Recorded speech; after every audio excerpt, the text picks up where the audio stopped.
And the Lord spake unto Moses, saying, Command the children of Israel that they bring unto thee pure oil olive beaten for the light, to cause the lamps to burn continually in the tabernacle of the congregation.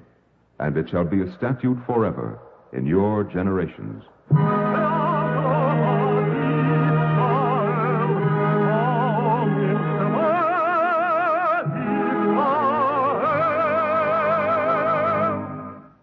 The Eternal Light. The National Broadcasting Company and its affiliated independent stations present The Eternal Light, a program which comes to you under the auspices of the Jewish Theological Seminary of America. Today's dramatic program, Follow the Leader, is written by Erwin Gonchak and is one in a series entitled Freedom and Responsibility. The series centers in episodes taken from the career of Moses and the Israelites.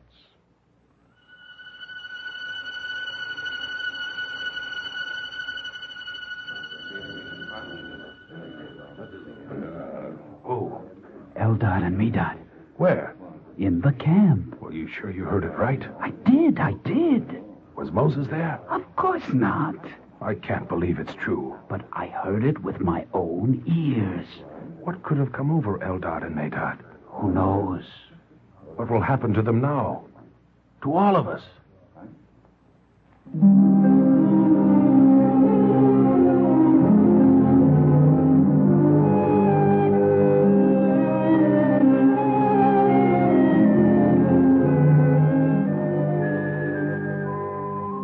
For a people escaping from Pharaoh's tyranny, I felt there must be one code of behavior.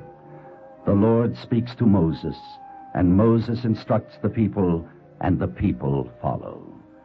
Once permit deviation from this pattern, and disaster would ensue. So I, Raphu, an elder of the tribes of Israel, deemed it my personal responsibility to see to it that the people understood this axiom well. So you can appreciate my concern when I first heard rumors that this rule was being flouted. Raphu, you seek me? I must speak to you, Goel. Yes? Certain reports have reached me concerning words of Eldad and Medad. Their prophecy, you mean? Words, I said, not prophecy. Yes. Only Moses has the right of prophecy, do you understand? I do. Now, did you hear these words of Eldad and Medad? Oh, Raphu, I do not want to get them into trouble. Your only duty at this time is to give me all the information you have. I understand. Did you hear the words of Eldad and Medad? I did. What were they discussing? Many things. Our escape from Egypt, our hunger in the desert, when we will reach the promised land. And then... And then, Goel? Then Eldad and Medad said, Moses will die, but Israel will live. Moses die, then we will all die. Why are you angry with me? I didn't say. You are as guilty as they. You listened. What should I have done? Reported them immediately to me. Yes. Have you ever heard Moses speak of his death? No. Then until you hear the words from his lips, do not discuss it or listen to others talk of it. But what? Well, Moses is human. He must die one day. You still don't understand. There is one leader, and one leader only. Moses. No matter what the subject, it is only his words that count. Yes, Raphu.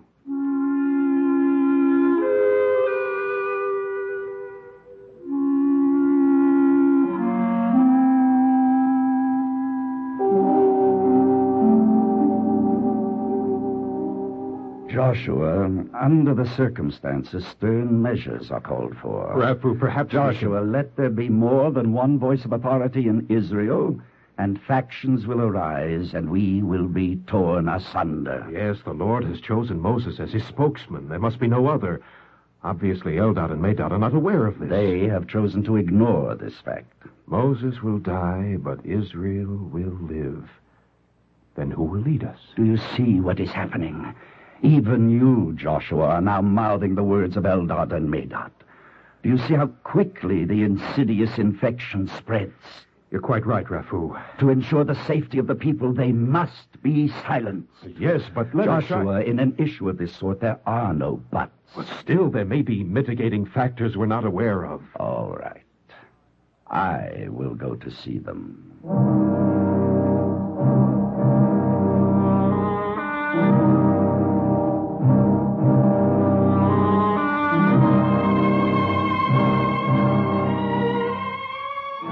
So there they sat before their tents, 2 old men. Yet I knew they had the poison to corrupt our people. I would not be deceived by their gentle appearance. I would make a fair investigation, that was their due. But I knew beforehand what the outcome would be. Eldad. Yes, Rafu. And Medad. Yes, Rafu? I demand answers to some important questions. I am ready. And so am I. The first question. Are you weak from hunger and from wandering in the desert? We all are, Rafu. You know that. But no more than anyone else your age? No. In other words, when you say something, you know you have said it. We have all our faculties, if that's what you mean. Exactly. And Eldad and Medad, that disposes of the first question. Now for the second. I am ready. And so am I. Who is our leader? Moses, of course. And who inspires our leader? The Lord, of course. Do you know it is not permissible for anyone to claim to prophesy unless it first comes through Moses? Answer me. What can we say? Indeed. We are humble and respectful members of Israel. Are you? Did you say Moses will die, but Israel will live? Don't deny it. I have witnesses who heard you say it. We said it. We said it. Don't you know that is prophecy? Still, we believe it to be true. Do you? Did you hear Moses say it? No. Then nothing is true until Moses says it. Do you understand now? I do. I didn't hear your answer, Medad. Rafu, we meant no wrong. That is not the issue. It is just that these thoughts welled up inside of us when we were discussing these issues, and these thoughts almost had a life of their own. They had to be expressed. Haven't you ever had thoughts of such kind, Rafu? I am asking the question. But haven't you, Rafu? Hold your tongue. Oh. So that is your answer. What do you mean by that? I think you know. Quickly, explain yourself. It is only human to think about the future, to wonder what will happen to yourself, your people, and it is only human to have opinions concerning the important issues of our time. When the safety of the people is involved, it is necessary to suppress such so-called human instincts. All you must understand is that the Lord speaks to Moses, and Moses instructs us, and we follow. Is that clear? Yes, Rafu. Medad? Yes, Rafu.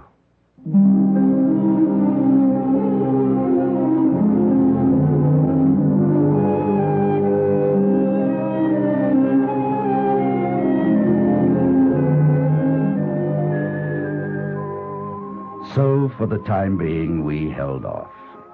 Joshua thought the two would mend their ways, but I had strong doubts. I could tell by looking at their eyes. I could see they were out to destroy the unity of Israel. But I was fair. I did nothing. I even overlooked Medad's veiled insinuations about my own thoughts until... Rafu. Who is there so late at night? It is I, Goel. What do you want? I have information about Eldad and Medad. Come in. I knew you would want to see me, even if it is so late. You are right, Goel. I remember what you told me last time, that I was just as guilty as they for not informing on them. Speak. They have spoken words again. Prophecy. Have they? This is what they said. Moses will not enter the promised land. Joshua will lead us in. Thank you, Goel. You have done well.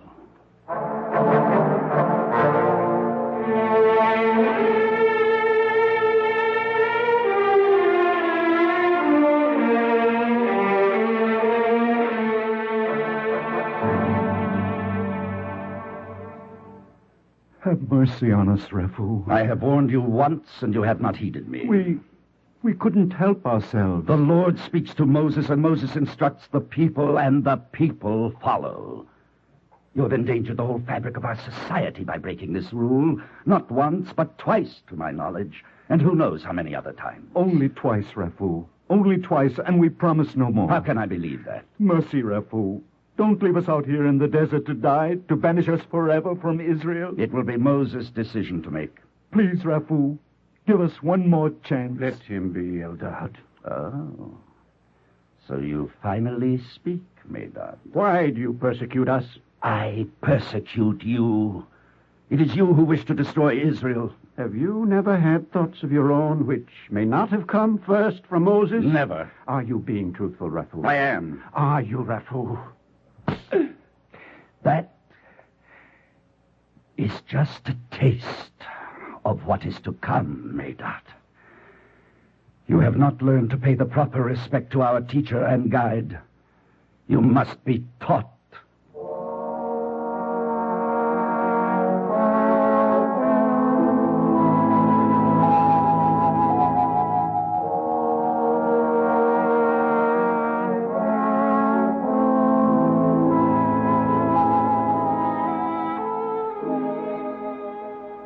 Eldad and Medad said that I would follow Moses as leader. They did, Joshua. Certainly Moses has not made such a statement. They continue to usurp the role of prophet allotted only to our teacher and guide, Moses. And you've warned them of the consequences. I have. Some people may begin to think that you have put them up to it, that you are behind their prophecy. Where do they say their words come from? From within or without, what difference does it make? The implication is clear enough. Yes, the Spirit of the Lord. Where else? The Spirit of the Lord rests only on Moses. Joshua, enough talk. Let us quickly go to Moses and be done with it. Unfortunately, Moses has ordered me to go on a scouting expedition. Then I will go myself to Moses. And you, too, have been ordered on a mission to look for new water holes. Moses says you are to take some men, go 3 miles north into the desert, find new sources of water, drink from the wells, and mark the area. Now, don't worry, Raphu. Upon our return, we'll dispose of Eldad and Medad.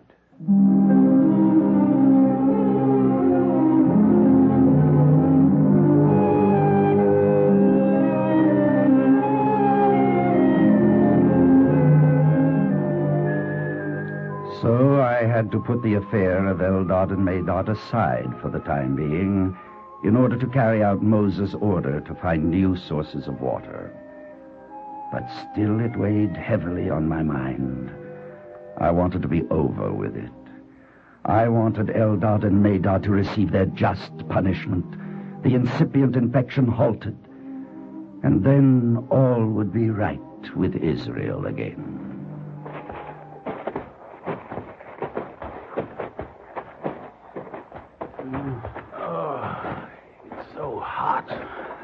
Sun. It's like a furnace. Can't we stop and rest, Raphu? Not now, Goel. Why not now? Moses has given us an order, and we must obey it to the letter and as quickly as possible. But it must be 3 miles. Must it be 3 miles? Can't it be 2 miles? Or maybe 1 mile? Moses said 3 miles. We know the rest. And 3 miles it will be. Exactly. It is so hot. Sun, it's like a furnace. Keep walking. Faster. Faster. Faster.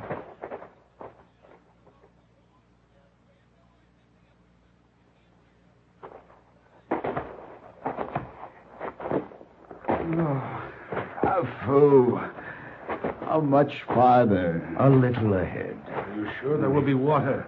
Sether, weren't you listening? Moses said there would be water. I hope it's a lake. I can drink a whole lake of water. I can drink 2 lakes. I can feel the water going down my throat. It's so cool and refreshing. What was that? A desert hare. Moses is always right. Our friend the hare will lead us to the water. Come, let us hurry. Even I say now, faster, Faster! Faster!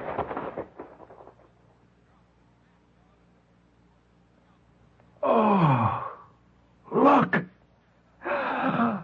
Moses was right. 3 miles out. Water in the desert. Indeed, a miracle. But why do we wait? Come, let us drink. Out of my way. Water. Water. Sparkling water. Wait! Wait! Why should we wait? Come back here. First, let us drink the water. Then we will come back. I say come back now. I must first take one little sip, one little drink. Don't drink the water. Don't drink the water. Seta, did you drink any? How could I with your armor on my neck? Oh, I'm sorry if I hurt you. Rafu, has the desert sun turned you mad? I don't think so. So why can't we drink the water? I have my reason. But you told us that Moses gave orders. Surely, don't you remember? You were to take some men, go 3 miles north into the desert, find new sources of water, drink the water, and mark the area. And now we are at that point in the instructions where we drink from the well. I know the orders Moses gave. So let us drink the water. Wait, just wait a moment. But why? You know the rule. The Lord speaks to Moses, and Moses instructs the people, and the people follow. You told us that the whole fabric of our community depends on unquestioning obedience to this rule. You don't have to remind me of that. You are acting very peculiarly, Rafu. And we are growing more faint by the moment. The water is poisonous. What? Drink it, and you will die. How do you know? It's just a feeling I have. A voice from above? I don't know. But only Moses is permitted voices from above. That is true. So, maybe then it's the devil who is speaking to you? Perhaps. It must be the devil. Because certainly it can't be a voice from above, because you are not Moses. Perfect logic, Seta. Well, then the water must be pure. And the devil wants us to disobey Moses' command. According to your reasoning, so it appears. But how can we be sure which voice it is? I thought you were sure. I am. Aren't you, Goel? I am. You are sure that you are sure, aren't you, Sether? There is one way to find out. How? Yes, how? Drink the water. Oh, of course. Go ahead, Goel. You were the thirstier. Oh, but I also have manners. You go first, Sether. No. You go, It Goel. won't be necessary for either of you to drink the water. Well, what do you mean? Why not? The desert hare was first. But he's Dead. The poor fellow is dead. And that's how we would have been if not for your warning, your prediction, Rafu. Rafu, you saved our lives. And the voice you heard must have been from above. I didn't say that. Your voice contradicted that of Moses. Are you a prophet also, Rafu? No. There is only one prophet of the Lord, Moses. Yes, Rafu. Of course, Rafu. Still, some strange things have just occurred. No, it is not so strange. Perhaps when I was a child, I was cautioned about drinking from a well whose water had a color such as this, and perhaps the memory happened to return when I saw you two running to the well. But who?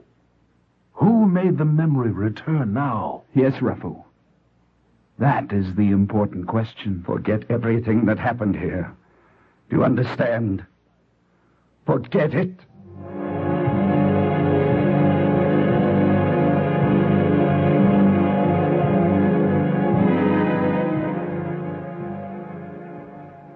Rafu, I'm glad you returned so quickly. The mission is completed? It is, Joshua. So is mine.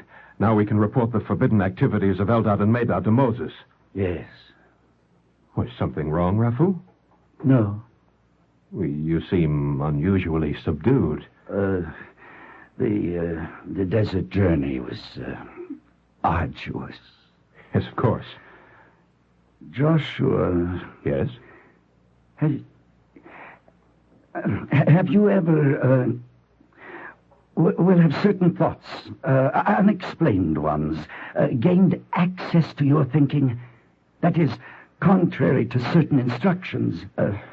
What I mean... Before we have vital work to do, surely what you have to say can wait for another time. Eldad and Medad must be dealt with. Enough time has been lost. Yes.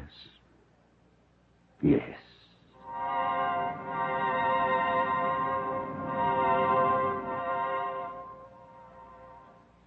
Moses, our teacher and guide, we know you now understand the seriousness of the situation. I believe I do. Eldad and Medad are taking it upon themselves to prophesy, and so are usurping your prerogative of being spokesman for God. Are they? Well, they've dared to express their views on subjects which you have not delivered a judgment on. They've dared to say what will or will not happen in the future. They've dared to imply that the divine spirit has rested on them. Joshua, excuse me. Rafu, you are very quiet. I am, Moses? You do not show your customary zeal. I do not, Moses. You do agree with Joshua's charges against Eldad and Medad? Well, agree? Rafu brought the charges to my attention. He was the one who insisted that we immediately silence them. Oh. But, he doesn't speak now. Well, it was the arduous journey in the desert to find water, my teacher. Rafu's throat must still be parched. But you did find the water as I directed, didn't you, Rafu? I found the water. I know. Sethur and Goel told me all about the search. They appeared to be quite confused and disturbed about certain events which occurred. They were. Our teacher and guide, may I respectfully suggest that we return to the subject of Eldad and Medad. I didn't know we ever left the subject. We didn't? It is not Eldad and Medad I am concerned about, but you two. You, Joshua, and you, Rafu. We two? We are your most loyal followers. No. I can no longer be included. Something did happen during the search for water. Actually, I am as guilty as Eldad and Medad. Then, if you are guilty, Rafu, so am I. For where did you get your false beliefs concerning my powers and prerogatives? Have they come from me? Only good has come from your teachings. Then why must you think that I, and I alone, can receive divine inspiration, and no one else? We must rejoice in the knowledge that all God's children can be inspired in one way or another by the Most High. Oh, do not fear Eldad and Medad for my sake, and do not fear yourself, Rafu. Yes, Moses. Would that all the Lord's people were prophets, that the Lord would put his Spirit upon them, and their minds would be bold and free.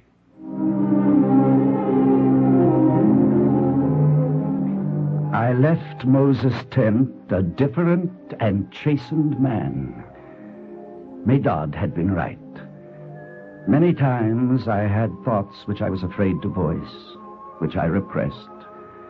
Now I would have to come to terms with this other self. To do so is not easy. But Moses had hoped that all the Lord's people would be prophets, and that they would think for themselves as befits free men. That was always his goal for his people. It was now mine also.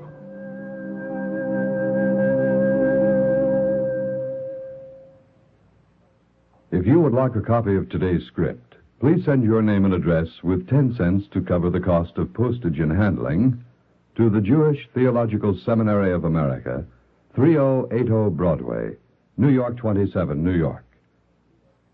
And now we take great pleasure in presenting Mr. Arthur Katz, Executive Vice President of the Jewish Theological Seminary of America. Mr. Katz. What should be the relationship of people to a leader within a democratic society? In the dramatization that we have just heard, a keen analysis of the leadership problem has been vividly portrayed. The supreme value within a democracy must be placed upon the worth and dignity of each individual person who is part of that society. Every single life is of great significance.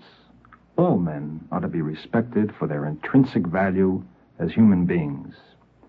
Leadership, or the potentiality to inspire one's fellow man and to give guidance to the decisions which help a group or a community fulfill its aspirations, exists in a sense within every person.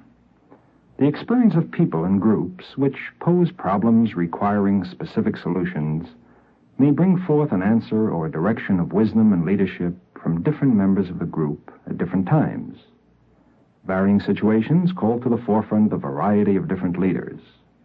The divine inspiration, or the charismatic effect with which such inspiration is identified, resides indeed in all of us. The concept that only certain unique individuals are born to lead or have within them some special inherent proclivity for divine inspiration, as Raffu stubbornly maintained in the beginning of our story, seems not to be consistent with our definition of a leader for democratic living. As Moses pointed out in the story, we must rejoice in the knowledge that all God's children can be inspired in one way or another by the Most High. How is one to lead a people who consider themselves each to be an object of infinite value?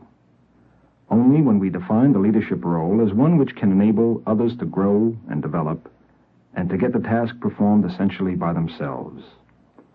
Only in a manner which preserves and enhances the dignity of those who accept the leadership. Only with a process that involves a group member deeply in the decision-making, maintaining constantly the value of self-determination. Only by strengthening the individual to whom the leadership is being offered in such a manner that any future similar problem or situation can be resolved.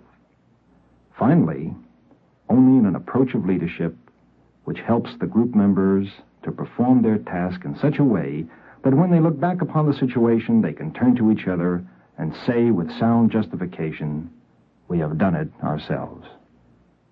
Thank you, Mr. Katz.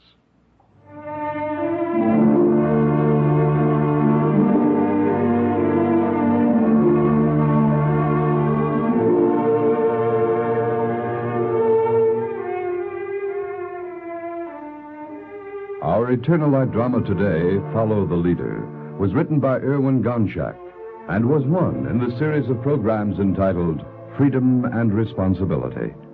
Cantor David Putterman sang the liturgical introduction. Featured in the cast were Norman Rose as Moses, James Dukas as Sether, William Mason as Goer, Roger DeKoven played Medad, Santos Ortega was Eldad, and Alan Bergman was Joshua. Lester Rollins played Raffu.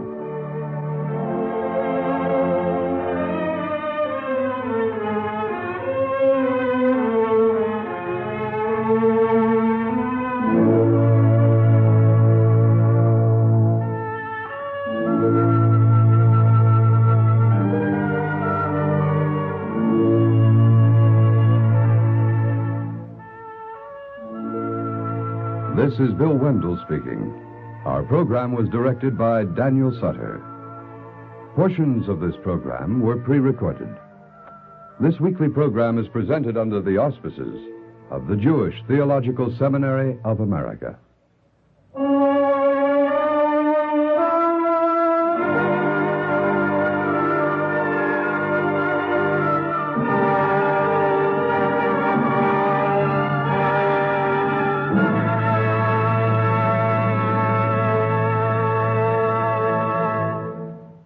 This is the NBC Radio Network.